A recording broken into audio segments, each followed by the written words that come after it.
Fly Me to the Moon. It made me feel like a cynical jerk for doubting it. Set during the space race with Russia in 1969, we're placed firmly in a very intense time period where money is being burned narratively and on screen. Cause you can tell Apple spared no expense on this film. No one can ever know what we're doing. I cannot accept that. They will shoot you. What is my budget? Scarlett Johansson and Channing Tatum are in full movie star mode, and I'm glad to see actors I grew up with maturing into bona fide screen icons. Scarlett in particular feels right at home in this leading role, playing a person that realized a marketing salesman is better than being a con artist. It's a role she could have sleepwalked through, but she gives 100%, and reminds us, yes, that she is worth that $20 million she asked for. Channing. Oh, Channing.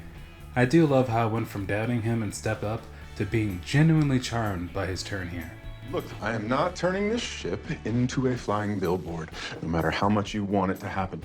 And, by the way, we don't have time to test all this before liftoff. We don't have to send any of this up into space as long as we say it went. Oh, so you're gonna lie? It's called selling. We're not lying to the customer. We're changing the way they think. No, it's called lying.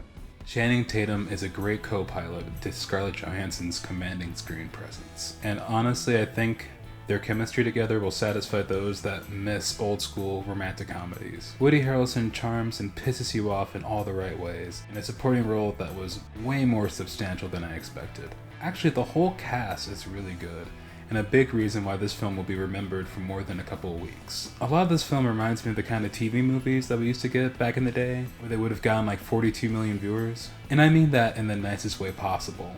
However, since this is 2024, those kind of films are now worth $100 million, have amazing casts, and are glossier than ever for some reason. 60 missions in Korea. I flew 52 missions in Korea. I flew 52 missions in Korea.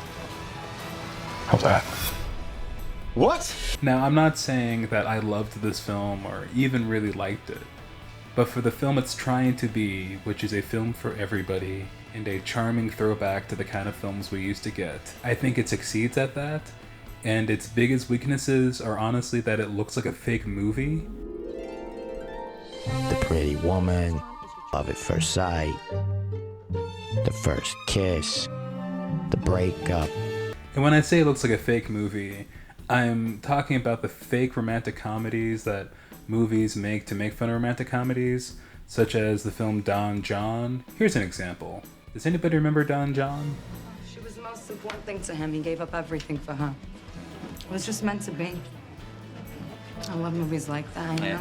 Great. And the marketing for Fly Me to the Moon had that kind of vibe, but in context, the film doesn't feel like that at all. It's just the marketing did the film dirty. And in context, you'll be smiling through most of it. Even if you don't like it, you're just gonna be like, well, at least the actors on screen are charming and everyone on screen is giving it their all. Thank you so much for listening to this new episode of Media Euphoria. Please leave a like and subscribe, and have a wonderful day. Thank you so much for listening.